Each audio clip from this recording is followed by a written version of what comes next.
Welcome to Abhinav Bharat. నేను journalist Ravichandra. Hyderabad Jubilee hills ఏదైతే ఉప ఎన్నిక జరుగుతుందో అది ఒక్కసారిగా పొలిటికల్ హీట్ పెరిగిందనే చెప్పుకోవచ్చు. దివంగత మాజీ ఎమ్మెల్యే అయినటువంటి మాగంటి గోపీనాథ్ హఠాన్ మరణంతో ఇక్కడ ఎన్నికల్లో గెలిచేందుకు ప్రధాన పార్టీలైనటువంటి కాంగ్రెస్, బీఆర్ఎస్, బీజేపీలు కూడా పోటాపోటీగా ఎన్నికల ప్రచారాలను అయితే కొనసాగిస్తున్నాయి. ఇక బీఆర్ఎస్ పార్టీ తరపున మాగంటి గోపీనాథ్ భార్య అయినటువంటి మాగంటి సునీత రంగంలోకి దిగితే, కాంగ్రెస్ పార్టీ తరపున నవీన్ యాదవ్ ఇప్పుడు ఎన్నికల్లో అయితే బరిలోనిచ్చారు. ఇక ఉప ఎన్నిక కొద్ది రోజులే ఉండడంతో వీరంతా కూడా ప్రచారంలో నిమగ్నమయ్యారనే చెప్పుకోవచ్చు. ఇక నియోజకవర్గంలోని రెహమత్ నగర్ కానీ, బోరబండ, ఎర్రగడ్డ, యూసుఫ్గూడ, షేక్పేట్ లాంటి డివిజన్లలో ఇప్పటికే వీళ్ళందరూ కూడా పోటాపోటీగా క్యాంపెయినింగ్ కూడా చేస్తున్నారు. ఇక కాంగ్రెస్ పార్టీ తరపున ఎన్నికల్లో అంజన్ కుమార్ యాదవ్ పోటీ చేస్తానని చెప్పినప్పటికీ చివరి నిమిషంలో ఆ పార్టీకి సంబంధించిన మీనాక్షి నటరాజన్ కూడా ఆయన ఇంటికి వెళ్ళి బుజ్జగించిన తర్వాత ఆయన ఒక్కసారిగా డ్రాప్ అయిన పరిస్థితి అయితే నెలకొంటుంది. మరోవైపు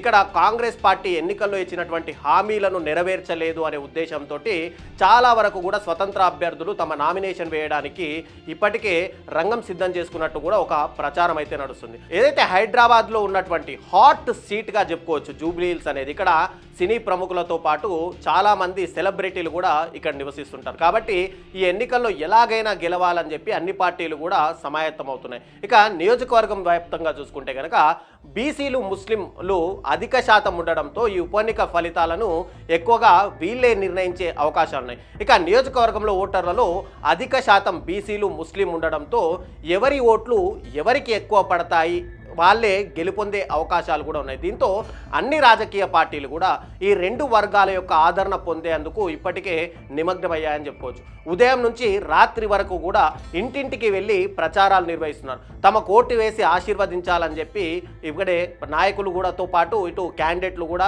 వాళ్ళ పిల్లలు కూడా ప్రచారంలో అయితే పాల్గొంటున్నారు. అటు కాంగ్రెస్, బీఆర్ఎస్ గతంలో తాము చేసిన అభివృద్ధి సంక్షేమాలను వివరిస్తూ తమ ఓటు వేయాలని అభ్యర్థిస్తుంటే, ఇక పార్టీ సన్నాహక సమావేశాలు కూడా నిన్న బీఆర్ఎస్ కూడా ఒక సన్నాహక సమావేశం నిర్వహించి ఇక్కడ ఓటర్లందరినీ కూడా తమ వైపు తిప్పుకునే ప్రయత్నాలు అయితే చేశాయి. అయితే ఇక్కడ మొత్తంగా జూబ్లీ హిల్స్లో ఏ ఓటు ఎవరికి పడే అవకాశాలు ఉన్నాయనేది ఒక చిన్నగా విశ్లేషణ మనం చూస్తే కనుక టోటల్గా జూబ్లీ హిల్స్ ఉప ఎన్నికకు సంబంధించి ఇక్కడ దాదాపుగా 3,98,982 మంది ఓటర్లు ఉంటే దీంట్లో అత్యధికంగా బీసీ ఓట్స్ మనం ఇందాక మాట్లాడుకున్నట్టుగా దాదాపుగా 2 లక్షల మంది బీసీ ఓటర్లు ఉన్నారు. ముఖ్యంగా వీళ్ళందరూ కూడా రెహమత్ నగర్, ఎర్రగడ్డ, బోరబండ, యూసుఫ్గూడ, షేక్పేట్లలో ఈ ఓట్ బ్యాంక్ అనేది ఎక్కువగా మనకు కనిపిస్తుంది. ఇక మొత్తంగా ఈ 3,98,000లో మెన్ ఓటర్లు చూసుకుంటే 2,07,367 మంది ఉంటే ఉమెన్ ఓటర్లు 1,91,530 మంది ఉన్నారు. వీళ్ళలో ఎవరు ఓట్లేస్తారు అనేది చూసుకుంటే కనుక దీంట్లో ఎక్కువ వరకు సినీ సెలబ్రిటీలు మెయిన్గా ఉండడంతో వీళ్ళందరూ కూడా ఓటు హక్కు వినియోగించుకునే అవకాశాలు ఉన్నాయి. ఇక ఉమెన్ ఓటర్లలో ఎక్కువ శాతం ఇక్కడ బీఆర్ఎస్ పార్టీకి వెళ్ళే అవకాశాలే స్పష్టంగా కనిపిస్తున్నాయి. ఎందుకంటే బీఆర్ఎస్ పార్టీ గతంలో మాగంటి గోపీనాథ్ ఇక్కడ 3 సార్లు ఎమ్మెల్యేగా గెలిచిన నేపథ్యంలో ఇక్కడ ఆయన చనిపోవడం, ఆయన భార్య ఇక్కడ ఎలక్షన్స్లో ఉండడంతో మహిళా ఓటర్లు ఎక్కువ వరకు కూడా బీఆర్ఎస్ పార్టీకి ఓటు వేసే అవకాశాలే మనకు స్పష్టంగా అయితే కనిపిస్తున్నాయి. ముస్లిం ఓటర్లు ఇక్కడ ఒక్కొక్కటి సామాజిక వర్గాలుగా చూస్తే ముస్లిం ఓటర్లు 96,500 మంది ఉన్నారు, అంటే 24%. ఇక్కడ ఎంఐఎం కనుక ఒకవేళ పోటీలో నిలబడి ఉంటే దీంట్లో చాలా వరకు ముస్లిం ఓట్లు ఎంఐఎంకి వెళ్ళే అవకాశాలు ఉండేవి. కానీ ఇక్కడ ఎంఐఎం సడన్గా పోటీ నుంచి తప్పుకొని కాంగ్రెస్ పార్టీకి ఇక్కడ మద్దతు ఇవ్వడంతో దీంట్లో చాలా వరకు ఓటు బ్యాంక్ అనేది రెండుగా చీలే అవకాశాలు. ఎందుకంటే ఎంఐఎం సపోర్టర్లందరూ కూడా కాంగ్రెస్ పార్టీకి ఓటు వేసే అవకాశాలు ఉండడంతో ఇంకా కొంతమంది ముస్లింకి సంబంధించి వాళ్ళందరూ కూడా బీఆర్ఎస్ వైపు మళ్ళీ అవకాశాలే మనకు ఎక్కువగా అనిపిస్తున్నాయి. ఇక వలస ఓటర్లు చూసుకుంటే దాదాపు 35,000 మంది ఉన్నారు, అంటే దాదాపు నియోజకవర్గంలో 8.7% మంది వలస ఓటర్లు. వీళ్ళందరూ కూడా ఆంధ్రప్రదేశ్ నుంచి కానీ లేదంటే ఇతర ఊర్లలో నుంచి ఇక్కడ వచ్చి స్థిరపడిన వాళ్ళు కాబట్టి వీళ్ళలో ఉన్న ఓటు బ్యాంకు చాలా వరకు, అంటే టీడీపీ కనుక ఒకవేళ పోటీలో ఉంటే ఈ వలస ఓట్లన్నీ కూడా అటు టీడీపీకి చాలా వరకు డైవర్ట్ అయ్యే అవకాశాలు ఉండేవి. కానీ ఇక్కడ టీడీపీ చివరి నిమిషంలో తాము ఎన్నికల్లో నిలబడట్లేదు అని చెప్పడం, ఇక్కడ ఒకవేళ భారతీయ జనతా పార్టీ కనుక టీడీపీతో కనుక ఇక్కడ టైఅప్ కనుక అయితే కనుక ఈ ఓట్లలో చాలా వరకు భారతీయ జనతా పార్టీకి మళ్ళీ అవకాశాలు ఉన్నాయి. కానీ పూర్తిగా మల్లుతాయా అంటే చాలా వరకు భారతీయ జనతా పార్టీకి ఇక్కడ ఓటు బ్యాంక్ లేకపోవడంతో దీంట్లో ఎక్కువ వరకు ఒకవేళ భారతీయ జనతా పార్టీ నుంచి దాదాపు ఒక 20-30% భారతీయ జనతా పార్టీకి వెళ్ళిన మిగతా పర్సెంట్ మొత్తం కూడా ఇక్కడ బీఆర్ఎస్ పార్టీకి వెళ్ళే అవకాశాలే ఎందుకున్నాయి. ఎందుకంటే గతంలో బీఆర్ఎస్ నుంచే మాగంటి గోపీనాథ్ గెలపడం, తన రాజకీయ ప్రస్థానం ఇక్కడ టీడీపీ నుంచి ప్రారంభం అవడంతో వలస ఓటర్లందరూ కూడా ఇక్కడ బీఆర్ఎస్ పార్టీకి మళ్ళీ అవకాశాలు ఉన్నాయి. ఇక ఎస్సీ ఓట్ బ్యాంకుల్లో దాదాపు 26,000 ఉంటే దీంట్లో 6.5% వీళ్ళ ఓట్ బ్యాంక్ అయితే ఉంది. దీంట్లో ఎక్కువ వరకు కాంగ్రెస్ పార్టీకే మొగ్గు చూపే అవకాశాలు స్పష్టంగా కనిపిస్తున్నాయి. మొత్తంగా కాకపోయినా కొంతవరకు కాంగ్రెస్ పార్టీకి ఇక్కడ బీఆర్ఎస్కు అనుకూలంగా ఈ ఓటు బ్యాంక్ ఉండే అవకాశమే. ఇక మున్నూరు కాపుకు సంబంధించి 21,800 మంది ఉంటే దీంట్లో 5.5% ఓటు బ్యాంక్ ఉంది. వీళ్ళలో కూడా చాలా వరకు కూడా అటు బీఆర్ఎస్ పార్టీకే మొగ్గు చూపే అవకాశాలు కనిపిస్తున్నాయి. ఇక కమ్మ సామాజిక వర్గం చూసుకుంటే 17,000 మంది ఉన్నారు. దాదాపుగా 4.5% వీళ్ళు ఉన్నారు. ఇక్కడ భారతీయ జనతా పార్టీకి ఈ ఓటు బ్యాంక్ వెళ్ళే అవకాశం, ఎందుకంటే వలస ఓటర్లలో కమ్మ సామాజిక వర్గమే ఎక్కువ ఉండడంతో ఇటు రెండుగా చీలిపోయే అవకాశం, ఒకటి భారతీయ జనతా పార్టీకి కానీ లేదంటే బీఆర్ఎస్కి కానీ ఈ ఓటు బ్యాంక్ వెళ్ళే అవకాశం. ఇక యాదవుల్లో చూసుకుంటే దాదాపు 14,000 మంది యాదవులు ఉంటే 3.5% వీళ్ళ ఓటు బ్యాంక్ ఉంది.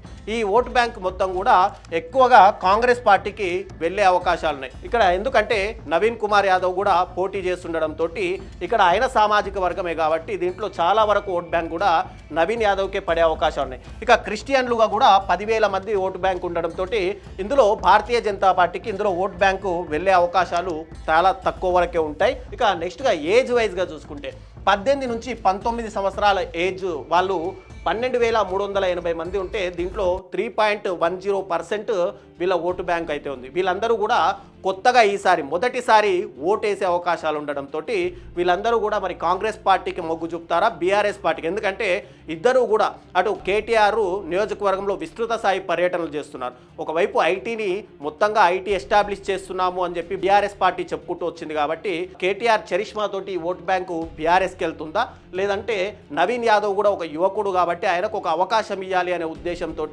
ఈ ఓటు బ్యాంక్ అనేది నవీన్ యాదవ్కు మలుతుందా అనేది చివరి నిమిషం వరకు చెప్పే పరిస్థితి ఉంది. ఇక 20 నుంచి 29 సంవత్సరాల ఏజ్ ఉన్న వాళ్ళు దాదాపు 17,500 మంది ఉంటే 18.20% వీళ్ళ ఓటు బ్యాంక్ ఉంది.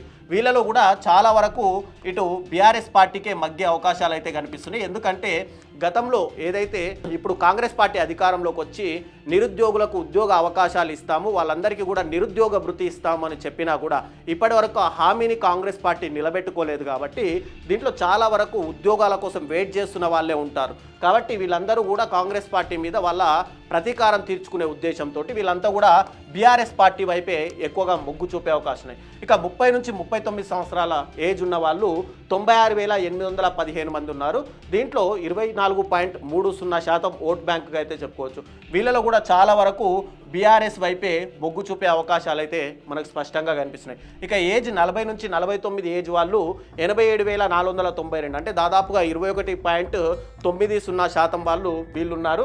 వీళ్ళలో కూడా చాలా వరకు బీఆర్ఎస్కి వెళ్తే ఇక ఏజ్ అంటే 40 to 50 ఇయర్స్ మధ్యలో ఏజ్ వాళ్ళు ఏంటంటే గతంలో కాంగ్రెస్ పార్టీ పాలన చూసిన వాళ్ళు కాబట్టి ఇప్పటికీ కూడా కొంతమందికి కాంగ్రెస్ పార్టీకి ఫేవర్గానే పనిచేసే ఓట్ బ్యాంక్ కూడా వీళ్ళకు ఉండడంతో వీళ్ళలో కొంతవరకు డైవర్ట్ అయ్యే అవకాశాలు అయితే ఉన్నాయి. ఇక 50 to 59 ఏజ్ వాళ్ళు చాలా వరకు కాంగ్రెస్ పార్టీ వైపే మొగ్గు చూపే అవకాశాలు ఉన్నాయి. ఇక 60 నుంచి 69 ఏజ్ కానీ లేదంటే 70 నుంచి 79 ఏజ్ వీళ్ళలో చాలా వరకు కూడా ఓటు బ్యాంక్ అటు బీఆర్ఎస్ ఇక కాంగ్రెస్ వైపు మొగ్గు చూపే అవకాశాలే కనిపిస్తున్నాయి. వీళ్ళలో 80+ వాళ్ళు చాలా వరకు దాదాపుగా అంటే 6,052 మంది ఉన్నారు, అంటే 1.5%. వీళ్ళు చాలా వరకు కూడా బీఆర్ఎస్ కానీ లేదంటే కాంగ్రెస్ వైపే మొగ్గు చూపుతారు. కానీ ఈ రెండు ఏజ్ల వాళ్ళు ఏదైతే 60 నుంచి 69 కానీ 70 నుంచి 79 ఏజ్ మధ్య ఉన్న వాళ్ళు మాత్రం ఎక్కువగా కాంగ్రెస్ పార్టీ వైపే మొగ్గు చూపే అవకాశాలు స్పష్టంగా అయితే కనిపిస్తున్నాయి. ఇక్కడ ఏంటంటే మెయిన్ ఫ్యాక్టర్గా చూసుకుంటే కనుక ముస్లిం ఓటు బ్యాంకు, ఇక్కడ BC vote bank main reason ఉండడంతో ఇక్కడ అన్ని పార్టీలు కూడా 3 ప్రధాన రాజకీయ పార్టీలు కూడా బీసీ ఓటర్లను ముస్లిం ఓటర్లను ప్రసన్నం చేసుకోవడానికి ప్రయత్నిస్తున్నాయి. కాబట్టి ఇక్కడ కాంగ్రెస్ పార్టీకి బీఆర్ఎస్ పార్టీకి విజయ అవకాశాలు రెండు కూడా సమానంగానే కనిపిస్తున్నప్పటికీ కూడా ఓటర్ తీర్పు అనేది ఏంటనేది మనము నెక్స్ట్ మంత్ 14 వరకు వెయిట్ చేసి చూడాల్సింది.